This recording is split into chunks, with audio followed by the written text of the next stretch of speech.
open borders, shameful abandonment, disregard for human life, the prospect of more mandates and lockdowns, and the list goes on. Now more than ever, we need to stick together. Voting alone is not enough. We must use our dollars to support like-minded companies that fight for our rights and beliefs. Patriot Mobile is America's only Christian conservative wireless provider who shares your values. Last year, we gave more than $500,000 to conservative causes. With your support, we'll give more than $1.5 million this year. It's time to band together and support companies that truly love America and fight for our freedoms. Will you join us?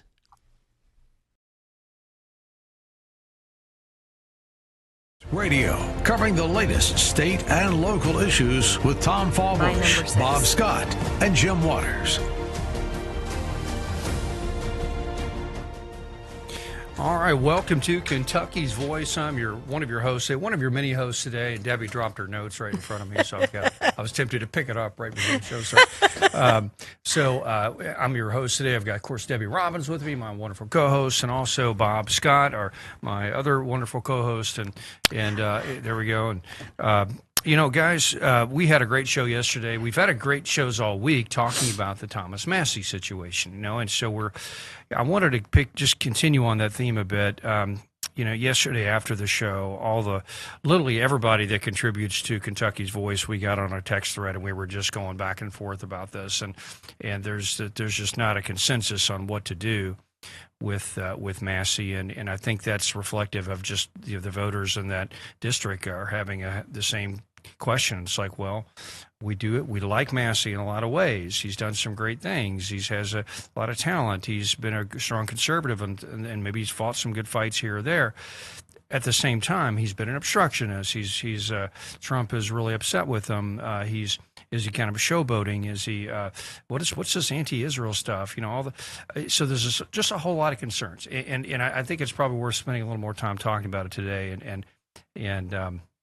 And so, matter of fact, I've got a 2 minute. I'm going to play this clip. This is a response that Massie made after the rally. So this is just a story that I think a Cincinnati station did. We'll play this real quick. In Commitment 2026 news tonight, being called the worst by the President of the United States. During his trip to Hebron, Kentucky yesterday, President Trump continued attacks on Northern Kentucky U.S. Congressman Thomas Massie in his own district. Yeah, to find out what it feels like to be on the receiving end of that kind of criticism, WLWT News 5's Todd Dykes headed a couple hours east to Cincinnati to talk one-on-one with Massie. Well, Thomas Massie is no stranger to harsh words from the president. In fact, Mr. Trump called Massie a moron during the National Prayer Breakfast last month. And as a sign of how the congressman handles comments like that, Massie told me today that he's glad he's in the president's prayers. Speaking to his supporters in Hebron on Wednesday, President Trump sounded off on Thomas Massie, who represents Northern Kentucky in Congress. He is the worst person. His name is... What the hell? How did he ever end up in Kentucky?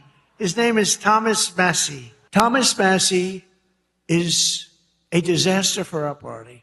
A little later, Ed Galrine, the candidate Mr. Trump has endorsed to replace Massie, piled on. I hope the fake news gets this. Tom Massie stands with the ladies of The View. I've got a thick skin. You know, I vote with the party and with President Trump 91% of the time. One of those 9% cases where I deviated, and I think it struck a nerve with him, was when I forced the release of the Epstein files. I authored that bill. Today, I talked to Massie about the swipes the president keeps taking at him during a visit to Massie's farm in Lewis County. You know, I still like Donald Trump, believe it or not. I voted for him 3 times. But Ronald Reagan said, trust but verify. And that's where I am. I trust, but sometimes he has bad advisors. Sometimes he has the wrong people whispering in his ear. I trust the voters to figure this out. Now, Representative Massie said he would prefer not to have Mr. Trump, the leader of his own party, bashing him in his own district, which includes Northern Kentucky. But Massie noted that yesterday's trip to Hebron by President Trump led to an online fundraising haul of nearly $50,000 for his campaign to keep his seat in Congress. Reporting here in Lewis County, Todd Dykes, WWT News 5. There we go. And commitment. So there we go. So that's his response, and actually kind of a gracious response. I mean, Massey could have come out and said, "That Trump, I'm just so mad at him," da da da da. But he didn't. He just basically said, I just wish this wouldn't happen, but I am who I am. But however, Debbie, you and I have talked about this yesterday, and we've only got 30 seconds left. But he is who he is, but he can't get anybody else in the party to be like him. And so it sounds like he's kind of an outlier. Again, he said trust but verify. I think that's the question that a lot of his constituents have about him now. Trust but verify, because he's done some questionable things as far as who he accepts money from for his candidacy. And I just don't buy his reason for the 9% when he didn't support the president. Yeah, right. So Bob, we're going to bring Bob back into this right after this segment.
Back to Kentucky's Voice Radio, online at kyvoice.org.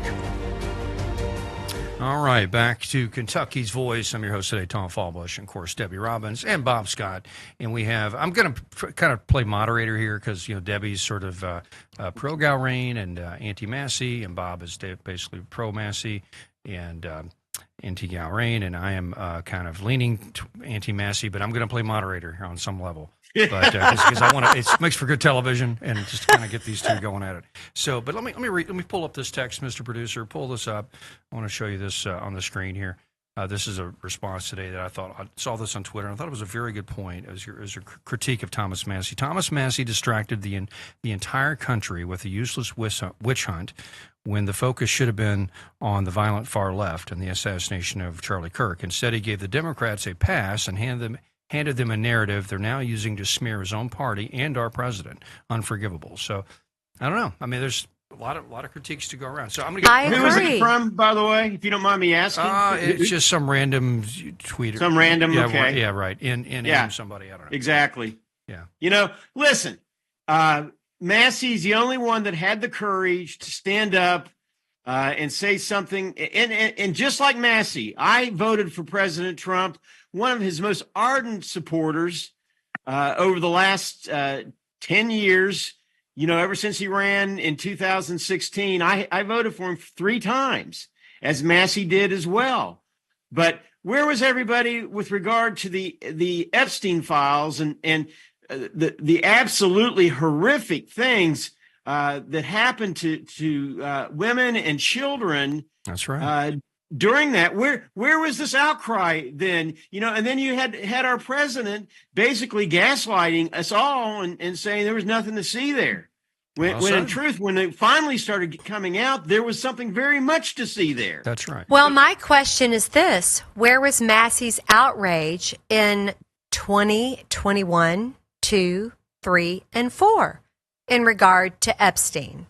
He had been arrested and jailed in the early 2000s, came out of jail and started right back with his shenanigans. So that doesn't fly with me. Of course, the trafficking of women, the sexual abuse, it's disgusting, it's filthy, it's vile. But I put the burden on both sides of the political aisle on this, and I do agree with whoever put out that post that, Massey, he just made a wrong choice for the wrong reason there, just to go after President Trump. Again, this is a Christian conservative talk show. What do you mean go after President Trump? By demanding that the Epstein files are released. Because something that President Trump promised to do when he was running for president. And second time, Debbie, come on. And they third did. Time, I should say. And they did. But we all know what a scumbag this guy is. We know Epstein was a scumbag, and they released an awful lot that we know. There was plenty there the first time around to go after guilty parties, because somebody knows, the DOJ knows the people that were on that island, the people that did the horrific acts. They know. Yes, so but it's in their hands. They weren't releasing it. They were sitting on it. But Massey, where was his outrage again in 2020, 21, 22, 23, 24? If this was so burning and so important to him, where was it? Now that he's in the fight for his political life. I'd say, and not being a total Massey defender here, but gee, who was president during that period of time, and who was sitting on it? And Massey really had no power or influence or anything. He didn't really even fully know what was in it. Yeah, let me weigh in on this. I do think the release of the Epstein files is appropriate. It should have been done. Yes. And I was disappointed that Trump was working to sort of hold it back on some level. I don't know what was going on there, but he did eventually release it. And it's so now would he ever release it if it wasn't for Massey's pressure? I'd probably not. At the same time, no, I can answer that. Probably not. But I do critique Massey's approach in the sense that why is he the only lone person out there doing this and sticking his neck out? He needs to work with the party. He needs to work within the system. I don't think anybody's arguing that part of it, Tom. But to vilify him and say that he was doing something wrong, when really and truly, I can say it. I'm a lifelong Republican, but our party was doing wrong, and our leader of our party was doing wrong by gaslighting it and saying that there's nothing to see here. And he said that. Very clearly said it. And then when wait a minute, Bob, I'm going to disagree with you there. I don't think the president was saying there's nothing to see. I think the president was defending himself, that Massey was trying, and the Democrats have been trying to entangle him in that. That was one of the words he said, Debbie, when he was defending. But I think he meant himself. There's nothing to see as far as him. This man has been fending off attacks since 2016 on, for him. But again, we all are sickened over that. But I felt like that was a red herring. We are. But it was a red herring with Massey. To me, it was a red herring. Let's table the Epstein thing for a second, because it's that's been vetted. I think everybody knows everybody's positions on it. I've got a question to Massey supporters, and Bob, you specifically on these votes. Okay, so these are votes that Massey voted no on. Okay. Mm-hmm. In 2023, a resolution reaffirming Israel's right to exist and rejecting calls for its destruction as anti-Semitic. He voted no on that, okay? 2023, another resolution standing with Israel after the October 7th Hamas attacks, one of 10 no votes, the only Republican, okay? 2019, a resolution opposing the BDS movement against Israel, and 2024, a bill redefining anti-Semitism for federal enforcement, which he called unconstitutional and a threat to free speech. And then also he boycotted, Benjamin Netanyahu's 2024 address to Congress. So something's going on there that's a little bit more than just I'm just standing for a principle of America first. It seems to be a little bit too pointed at Israel specifically, and we had some, we're texting. And why? Why is this? Yeah, I do. I just question that, and I just do. Stick to those issues right there. I would love to hear the answer. I want to know why. Not Epstein. I want to know the why to that. Well, just as a supporter, how would you respond to that, Bob? Well, I think he's been pretty clear about answering that. And again, not speaking totally for Thomas Massey, but he feels that Israel has had too much influence on our basically our United States Congress and on our president, whether you be Republican or Democrat. Now, do I necessarily fully agree with that assertion that he's come up with? Not necessarily. But because here we talked about it yesterday, we know there's a lot of countries, I think $350 million that Qatar has spent on lobbying and try to influence our nation. The Saudis, the Chinese, the Saudis, the EU. There's a lot of countries that lobby us and have a lot of influence, a lot more money throwing around the country other than Israel. Why is this Israel? I know. I get that it seems like we're tiptoeing through the tulips, and we have to with these Middle Eastern countries. But what I will say, biblically, in the book of Romans, the first 8 chapters are written for the Jewish people, the second 8 for the Gentiles. The third 8 chapters are about the grafting of the vine, of putting the Christians and the Jews, or the Gentiles and the Jewish together. That's where we are. And I think that, for me as a Christian, is the bottom line as to why we are glued to the hip to Israel. Now, does that mean we have to do everything they say or vice versa? No. But that's always my premise as a Christian, to go there first. And I pray for the leaders and them to have wisdom. It doesn't mean Benjamin Netanyahu is a Boy Scout or a Donald Trump or whatever. But biblically, we are glued together. We are grafted together in the vine. And we've got to deal with that. And the rest of the world doesn't understand it, especially if they're not Christians. They don't get it. But we should. And so that's where I am. And I do agree with that to a point, because, again, they've been really the only democracy, if you could call it, in the Middle East. And now there's a lot, even within our own party, that would argue that. But, the bottom line is, do we need Israel? Are we grafted to them, as you put it? I think that they are very important, to us as a nation, especially with the Middle East. And as Christians, we know a lot of things. Really, the center of the universe is the Middle East, if you want to get right down to it. Right.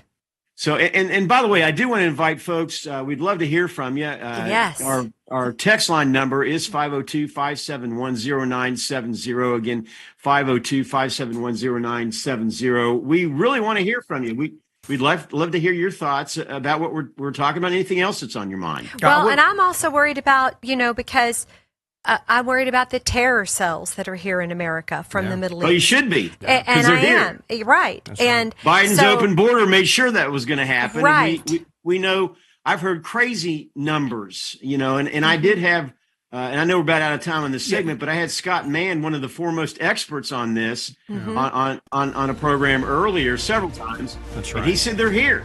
And listen, Israel's on the front lines of fighting radical Islam. And so that's one reason it's good to have Israel there in the Middle East as an ally, because all the Arabs and all the radical Muslims that have been against America and the West can focus their eye on them first, as because we've been fighting Islam for 1,500 years, right? And it's never going to go away as long as it exists. And so just be real about it. Are you ready to stand for truth? Kentucky is at a crossroads, and we need voices that won't back down. This is your moment to rise, speak up, and be part of a movement that's changing the narrative in the Commonwealth. Kentucky's Voice is calling on bold citizen journalists, fearless editors, and those unafraid to speak truth in the public square. Volunteer, intern, contribute. Scan the QR code or visit kyvoice.org to join the fight. This is more than media. This is your moment. You are Kentucky's voice.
Now, back to Kentucky's Voice Radio, online at kyvoice.org.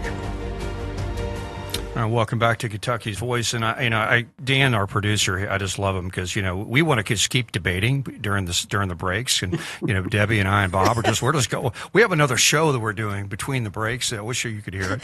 And then he's like, "No, will you shut up? We got to go back on the air. Just go 3, 2, 1." Well, he never says shut up, but he's definitely upset as us talking. Okay, anyway, I do have a text that came in. I want to read this real quick. Nobody is going to jail for the Epstein files. It's too much theater and gossip. There are far more serious issues to deal with. And they asked the question, is Massey an anti-Semite? And so, before I hear your all's response on this, let me just say this. There is this thing going on right now on the right where there is this, sudden skepticism of Israel, a very not more than skepticism, a mistrust and a hostility towards Israel, which is also turning into a bit of a anti-Semitic, kind of a Jew hatred thing. I'm not saying everybody that's skeptical of Israel or skeptical of Middle East policy in the U.S. is an anti-Semite. However, there are a lot of that messaging getting very popular on the right. I'll name some names. Nick Fuentes. Tucker Carlson's kind of getting a little bit off on the anti-Israel kick. Candace Owens, of course. Mm-hmm. And so there is this stream of that's out there, and people, if you're listening to talk radio, you know this because you're immersed in this world. And I just think somebody has to take a stand on where we are right now. I think it's fair to have a critique of Israel if their policy is inaccurate. But I think overall, the U.S.-Israeli alliance has been good for America, and it's been good for the world. And I think the past 2 weeks proves it. If anything else, Iran is an evil regime that wants to kill us both. And they want to kill the little Satan, Israel, and the big Satan. And they're making nukes to do it. And I want to play this real quick, Mr. Producer. This is one of the coolest things I've heard recently.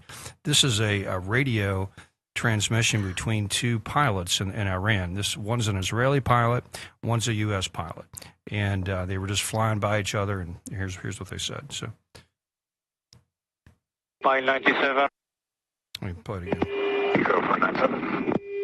It is a great honor for us to fight with you. You're doing a great job. Thank you very much. Likewise, gentlemen. Please be safe out there. Strike hard. See ya. That was just so cool. I'm going to play one more time in case you didn't hear it. So here we go. Mobile 97. Go for 97. It is a great honor for us to fight with you. You're doing a great job. Thank you very much. Likewise, gentlemen. Please be safe out there. Strike hard. See ya. That's just cool. It's very interesting. I mean, just as a warrior ethos to have two warriors from different countries going, hey, it's an honor to fight with you. We're on the same side trying to kill these bad guys. And it's just really, really kind of interesting to say. But it also shows you that, the U.S.-Israel alliance is meaningful, it's strong, and there's a purpose to it. And I think the cause of Israel is a noble cause. And every administration from the time Israel was founded to now has supported Israel. So it's been American policy from day one, and that's a good thing. Now, are they perfect? No. Can we disagree with some of their approaches to things? Yes. I disagree with my own government's approaches on things. The CIA has done a lot of bad stuff in the world I'm not a big fan of. Same time, America's a force for good in the world, and I'm going to support America. And so we need to just be wide-eyed about that. Now let me say this real quick. I know we got other stuff to talk about. This whole anti-Semitic thing, whole anti-Jewish thing is going on the right.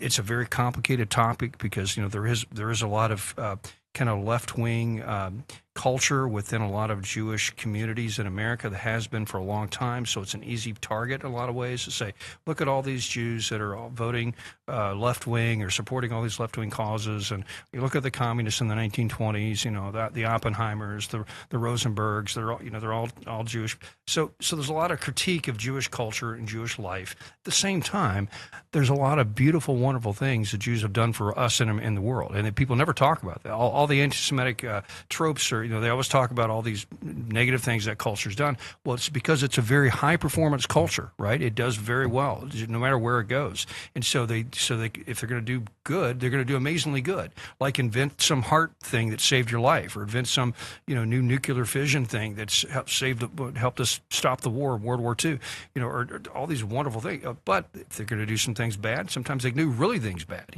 For example, the people that run pornography in this country, a lot of them are Jewish people, and people could just be like, "Yeah, look at these Jews, I'll run on the."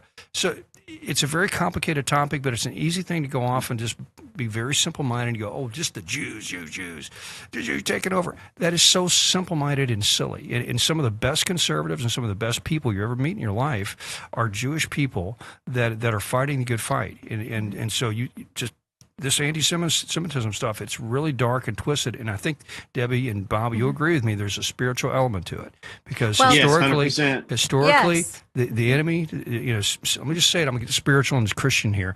Satan doesn't like the Jews. There's a good reason for it, because there's a whole narrative called the Bible that talks about the Jews and their history, and from Haman trying to kill them in the Babylon area to Hitler to all the pogroms. There's something about the Jews. There's something, and the Jews are kind of like scratching their head about it throughout history. It's like, why does everybody hate us?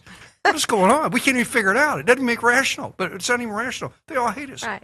So it's a very complicated issue. I get it, but this anti-Semitism stuff is not the way to go. It's complicated, but yet it's not complicated, because we all know sin never takes a vacation, neither does evil.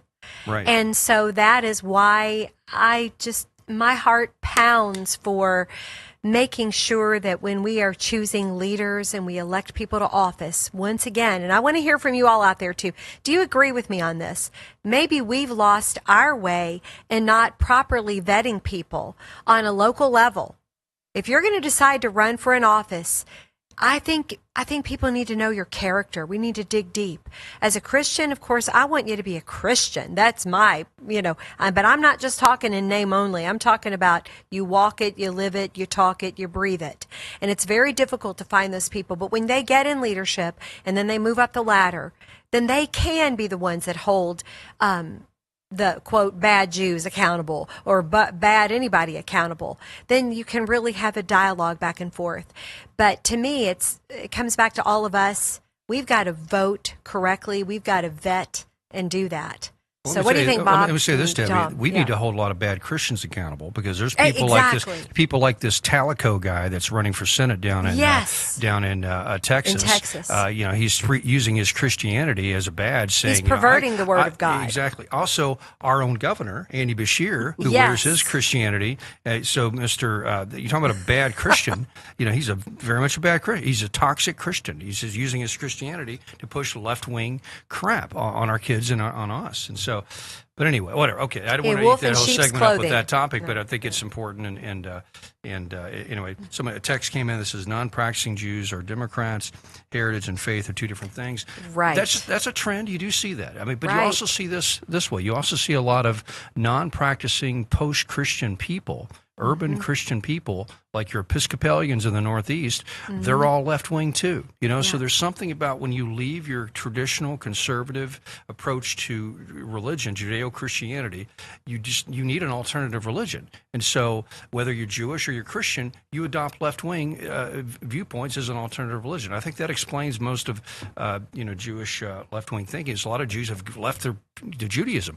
Proof of that is a lot of Orthodox and conservative Jews are voting Republican. So it's just interesting. So anyway, okay, Bob, any thoughts on any of that? No, my biggest thought right now, and I'm circle back a little bit to Iran, and specifically, they are an evil nation, and I'm not talking about the people of Iran at all. I'm talking about the radical Muslims that came in and took it over. And do you all realize that they are estimating, and these are reports that are coming from out of Iran from Iranians, that that the recent uprising was put down. They estimate that anywhere from 30 to 40 million or thousand, I'm sorry, not million, but 30 to 40,000 Iranians were executed or, shot in the street, and all different ages, just absolutely horrific, absolutely brutal. Besides the fact they do hate America, they hate Israel, they hate their own people. Yeah. And Sad. the bottom line is I do applaud what President Trump did with regard to trying to remove this plague from the earth. Yeah. It's a risky play, but there's a good reason for it, and so I'm supporting it right now. We'll be back.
Now, back to Kentucky's Voice Radio, online at kyvoice.org.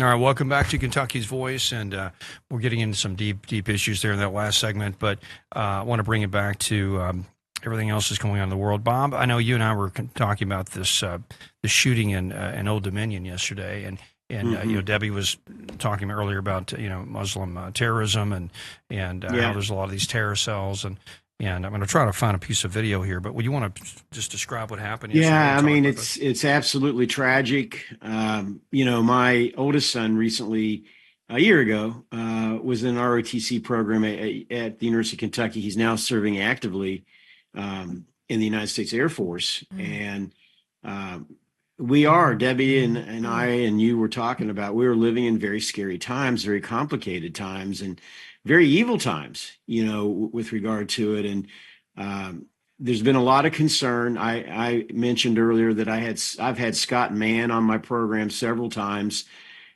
He is honestly one of the foremost experts, with regard. He's an ex lieutenant colonel, Green Beret, had lots and lots and lots of activity where he had, as they call, boots on the ground, in the Middle East, and almost lost his life several times and saw a lot of his comrades die. But we are living, and Scott was sounding this I got a piece of video ago, for you whenever you're ready. With regard to, and we'll go to that video here in a second, but he was sounding the alarm well over a year ago that the enemy is at our gates. They're more than at our gates; they're inside our gates. The Trojan horse has happened with the open border policy of the previous administration. So now we are dealing with the enemy inside right now, and we unfortunately are starting to see some are calling it lone wolf attacks, but things that are happening, and something tragic just happened in Virginia. I think we have a video we'd like to share with everybody. I was actually waiting for my midterm exam to happen. The guy next to me and I were just standing by when all of a sudden these three ladies or three people, it was a group of people, started telling the suspect, I assume, to get out, get out, get out. And all of a sudden we heard a commotion. A lot of people rumbling, starting to get up. We looked at each other, the guy next to me, we looked at each other, we started running, and that's when we heard, gunshots. We heard faint screaming, and we just looked back, we didn't know what it was.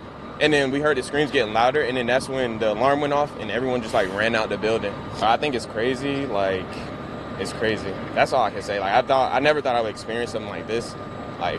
This close. It was kind of scary. I just left class in Constant Law, and then I walked over to Web Center to read my book and get a coffee. And as I was sitting, probably about 30 or so people ran in through the front door of Web Center, screaming shooter and gun.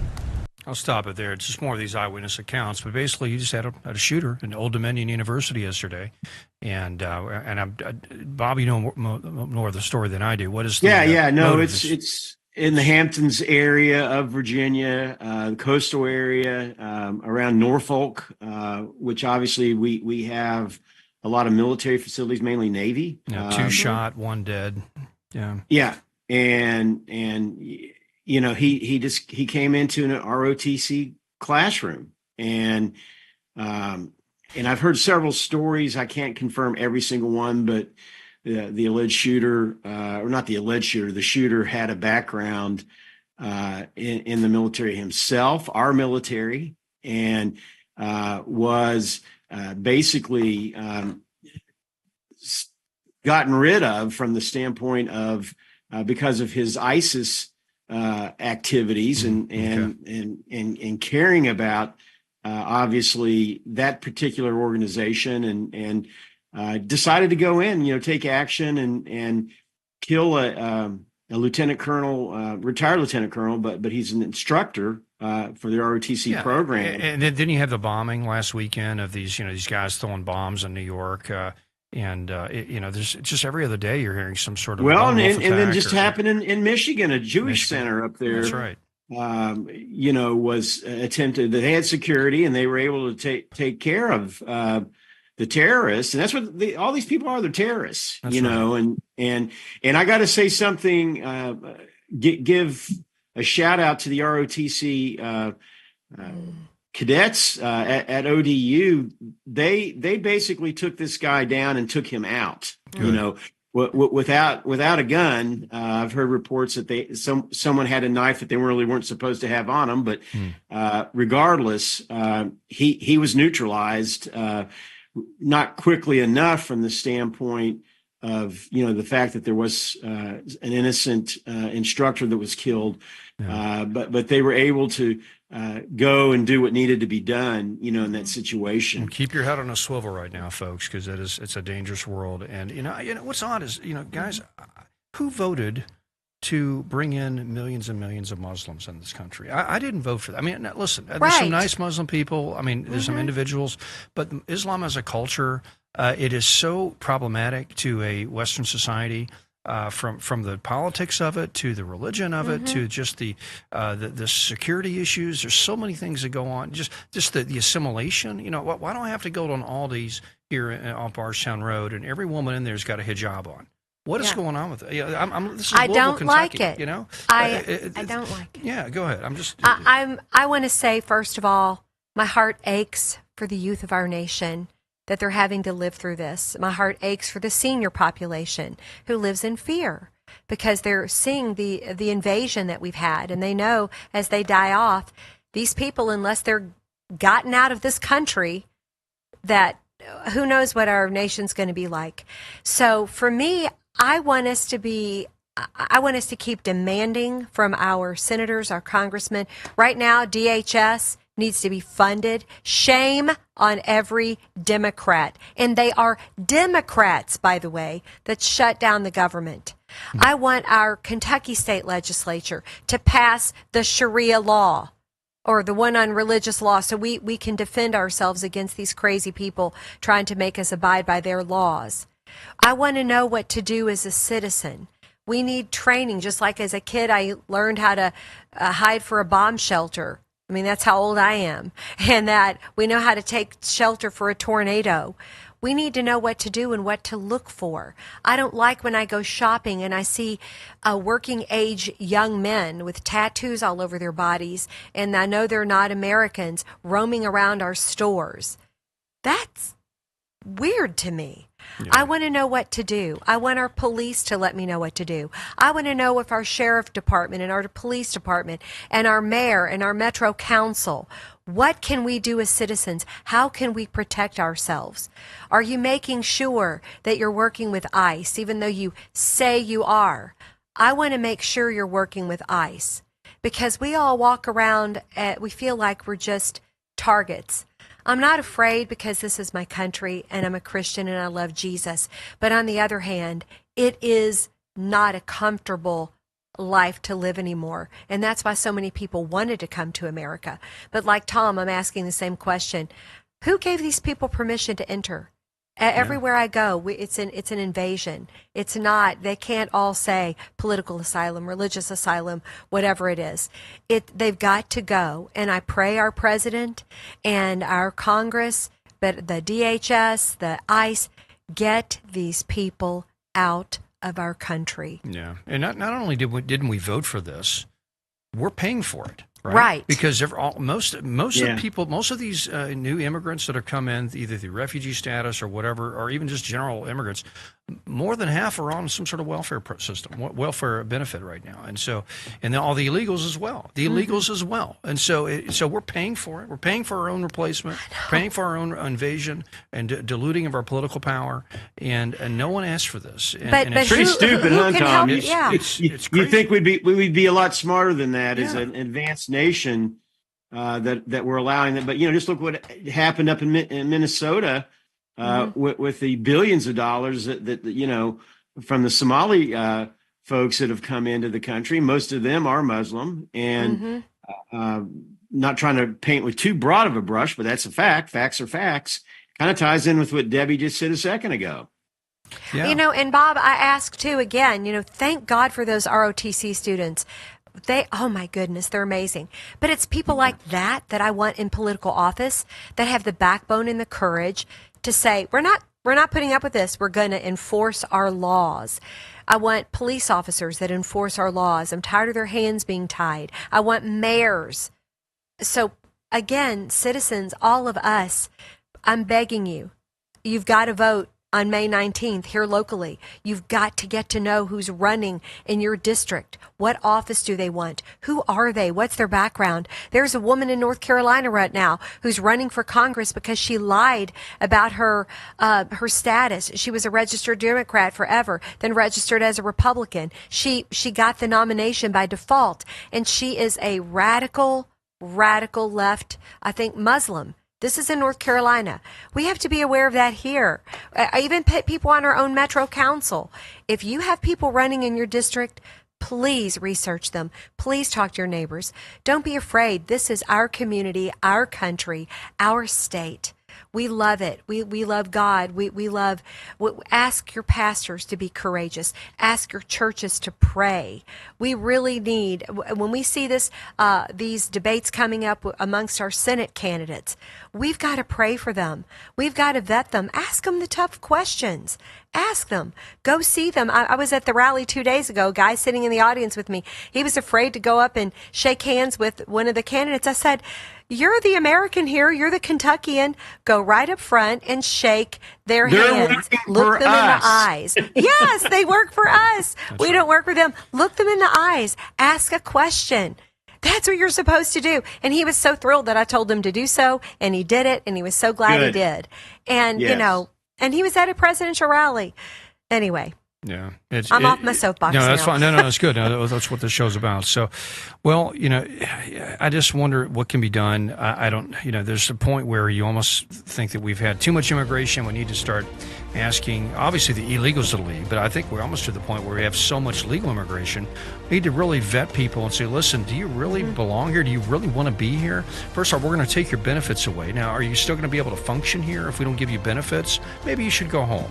You know, because back in the 19th century, you know, 70, 80% of the people that immigrated here, they went back. They couldn't work. They couldn't handle it because, you know, you got to earn your way. Right now, they're not earning their way. We'll be back. Kentucky's Voice is your home for real news, real people, and real answers. But we can't do it without you. Your financial support helps us bring truth to the forefront, hold leaders accountable, and give a voice to the people of the Commonwealth. Join the fight today. Give online at kyvoice.org or text KYVoice to 53555. Every gift makes a difference. Stand with us. Speak up. Stay strong. You are Kentucky's voice.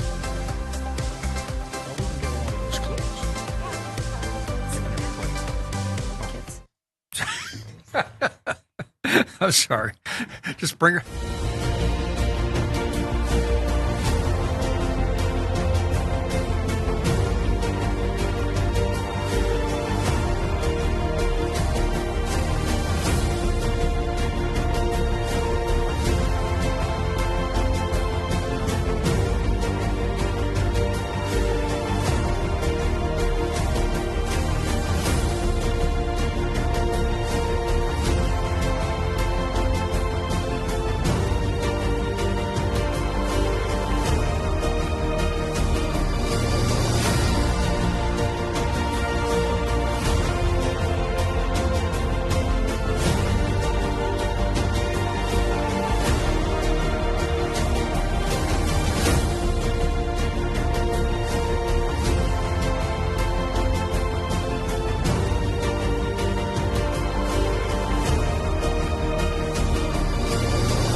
Kentucky's Voice Radio, online at kyvoice.org.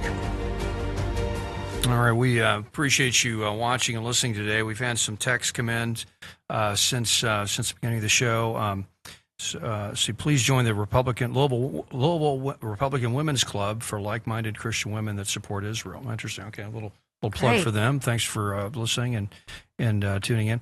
And so we're. You know, a lot of topics we're trying to riff on today. We've got, of course, Thomas Massey. We've got a clip here of another Thomas Massey rally or anti-Thomas Massey rally interview that you did the other day because you were there at the rally. Yes. And Hebron on Wednesday. And also, I've got a clip I wanted to play of a kind of a philosopher that's been talking about a lot of these immigration issues, and it's very poignant. Elon Musk reposted this the other day, and it's kind of a dark black pill sort of approach to this, but I think it's worth listening to because it is kind of shows you where we're going, and if we don't really deal with this correctly. So what you're seeing, especially in what used to be called the White Dominions, Canada, Australia, New Zealand, especially is you're seeing they're starting to speed run. They're starting to come out of their crouch and basically just be like, yeah, actually. In the 21st century, I think they've increased the population of Canada by like 35%, right? And so even that is small. The Spanish government was just like, we're going to legalize 500,000. Oh, but that's just an estimate. That's just an estimate of how many people that plan will suck in. It probably will be more like over 1 million, right? And so, and those people are Schengen. They can go anywhere in Europe, and you will see them do that. And and so what you could see in the U.S. if basically the next time Democrats win the presidency, people talk about like mass immigration. Like, no, we've not seen mass immigration. We have no idea what mass immigration is. Mass immigration is not 2 million people entering the U.S. a year. Mass immigration starts, I would not call it mass until it was like 10 a year. And like mass immigration is really the 10 to 50 to 100 million a year. But that's what could spark civil war. No. I don't know. I'm seeing it here. No, because people have no balls. People have no balls. And actually, they will not resist. They will not resist. All of, the thought that they will get their muskets and put on their tri-cornered hats or whatever. When you go back into the period when people actually did this, you're just like, fuck, these people are completely alien to us. Never happen. It won't happen at all. What will happen is exactly what happened in South Africa, which is they will just acknowledge that they've lost all of their power forever, and then they will sit quiet. There we go. We cut it off, and so there we go. Missed that word. You didn't hear that word. Just ignore that. But the point is, he's right. Back in the 1776, we basically, started a revolution based on a tea tax. Right? I mean, it's something as minor as a tea tax, and so we were different people back then. And so you wonder, with all this, we've been so, anesthetized by affluence and by our Netflix and by our, we're great spoiled. food and spoiled. And so all this stuff can be done to us, and we just ignore it, and it's is it too late? I guess is the question. I don't know. Is it too late? Can we even address the issue? And that's what he's saying. He's saying it's too late. And what he ends up saying at the end of that clip is it's just going to be just like South Africa. And you're going to have these little groups of, the native-born Americans are going to be little, enclaves, and they're going to be just, pogromed eventually, and just living. I think with this current communities. Yeah. This current cabinet with this president, I think I've seen signs of life for the republic, signs of life. And that makes me feel good. When I hear Pete Hegseth talk, Secretary of War, and Marco Rubio, over the years, his incredible patriotic speeches, the speech he gave about a month ago that was just phenomenal, the President's State of the Union address, his Truth Social posts. Every morning after I get up and praise the Lord and say my prayers, the first place I check is Truth Social. What does the president say? Because the buck stops with him. And that kind of shapes where, my nation is today. Because right now, and I just want to say to all of us, yeah, we are spoiled. I've been a very blessed and privileged woman to get to travel off of this soil, as I'm sure many of you have out there. And as a young woman in Colombia, South America, a very dangerous, the drug capital of the world, Barranquilla, Colombia, very scary place. And once you've done that and you come back home, you really, really have your eyes opened as to how blessed that we are as a nation.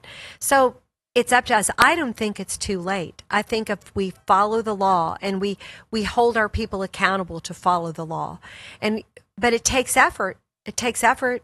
Just as it's really not any more effort than you getting up and filling up your coffee pot. It doesn't take that long to make a phone call. It doesn't take that long to get aware of what's going on in the world. And you have something strike in your heart that bugs you, you call and you leave a message and you let them know how you feel. Again, exponentially, you represent thousands of people, thousands. So I just encourage you to do that. I hope it's not too late, Tom. Bob, is it too late? No, it's never too late. Until the fat lady sings, I guess, Tom.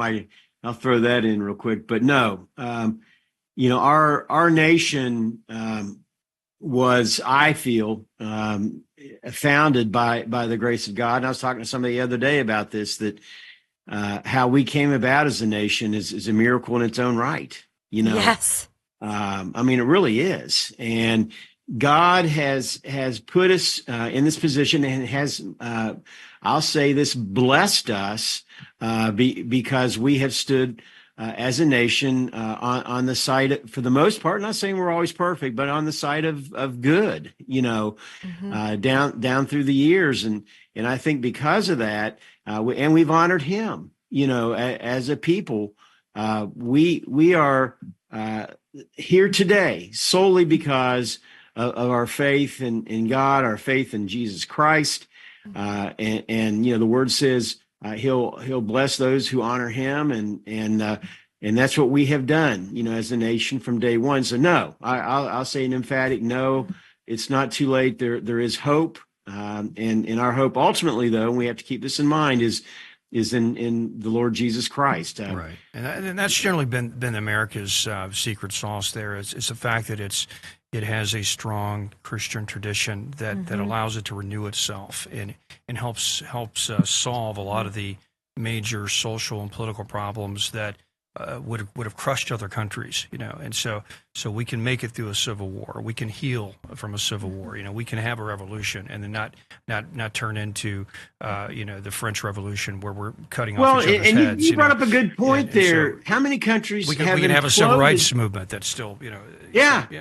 I mean, how many countries have imploded by having civil wars, and that's right. And we got through that, That's right. Exactly. That's right. There's something special about America, but but we're losing that. We're losing that Christian heritage, and so we need a revival. It's starting to happen though amongst young people. I was going to say, except for. Yeah.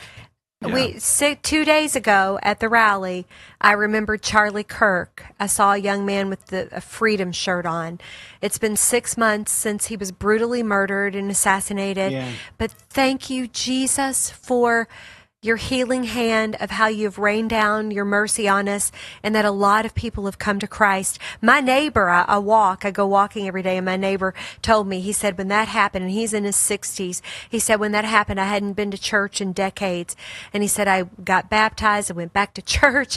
He said, and I'm sitting there in a room with other people that were waiting to talk to counselors. And he said, the question was asked of me, why are you here today? He said, because of Charlie Kirk. And he said, immediately, 3 other people echoed the same, because of Charlie Kirk. Praise the Lord. I know. Yes. And 2 days ago when I met kids there at the rally, oh my goodness, to hear them speak, to hear their hearts, to hear them lift up the name of Jesus, to lift up this country.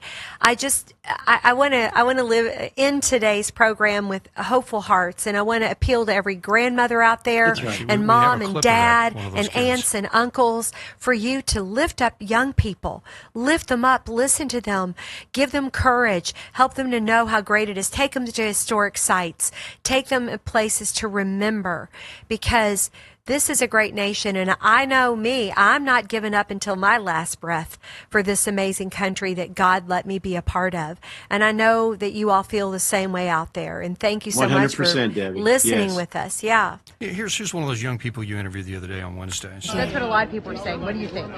Yeah, I think that is definitely part of it. I know there's a lot of issues with filibuster right now, and there's a lot of talk amongst the Republican Party on whether or not to end it. And I think, honestly, if this is one of those issues that is so important that if we do not get this passed, if we do not get election integrity and voter ID codified into law, we may not be winning many elections in the near future. We may not be a country anymore. What do you think of that? Exactly. Possibly. I think generally the fear mongering about if Democrat wins, we'll never win again, not necessarily true, but it's definitely going to be an issue, and it will make it harder for us to win again, especially on the national level. There you go. There's some hope there. It's kind of it leads into a conversation. So you were talking about the Smart SAVE kids. Act. Yeah. You were talking about the SAVE Act there, and so so he thought he's only 20. What great wisdom. That's 20-year-old. That's right. So there's some hope there. So Bob, thoughts on the SAVE Act? No, we're right on the money, man. I mean, we were talking about the SAVE Act earlier, and folks, pick up your phones. Your action is needed. Why on God's green earth are our Republican senators not doing anything to pass an act that is absolutely, both Democrats and Republicans overwhelmingly want it? And at the heart of it is you have to show some kind of voter ID when you go to vote. And proof of citizenship. It's not a Democrat-Republican issue, but yet, and it can pass. They need to basically allow a voiced filibuster, which John Thune, a Republican, leader of the Republican Senate, is so far blocking from happening. Hey, we see you, John Thune. We see you, Republicans. Mitch McConnell. Mitch McConnell. I'll call out Mitch McConnell. Right. What a disgrace he's been to our country and our state. Come on, wake up. Pass this it. Needs to happen. What are you hiding? What are you you hiding right now, politicians?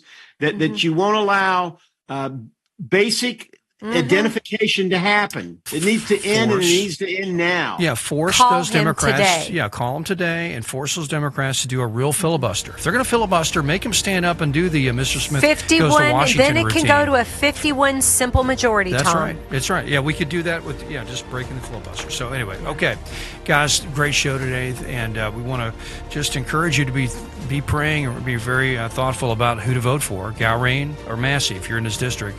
It's been a real debate amongst us here, and we'll see what's going to happen. So thanks for watching. We'll talk to you soon.